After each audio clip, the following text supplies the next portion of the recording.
নমস্কার বাচ্চারা, আজকে আমরা জানব মেরি মা আত্মকথার কিছু হিন্দি শব্দের বাংলা মানে। হুনহার यानी प्रतिभाशाली या गुणवान माने मेधावी। योग्य यानी सक्षम या काबिल माने योग्य। आधिपत्य यानी प्रभुत्व या शासन माने शासन बा आधिपत्य। प्रकाशित यानी छापा गया माने प्रकाशित।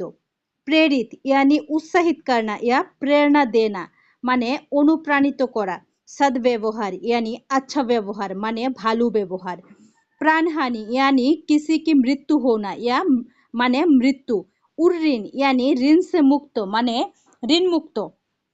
अवर्णनीय यानी जिसका वर्णन न किया जा सके माने वर्णनातीत। ऐश्वर्य यानी वैभव यानी धन सम्पत्ति মানে ঐশ্বর্য বা ধন সম্পদ। যদি ভিডিওটি ভালো লাগে তাহলে অবশ্যই লাইক করো, কমেন্ট করো, বন্ধুদের সাথে শেয়ার করো এবং চ্যানেলটিকে সাবস্ক্রাইব করতে ভুলবে না। ধন্যবাদ।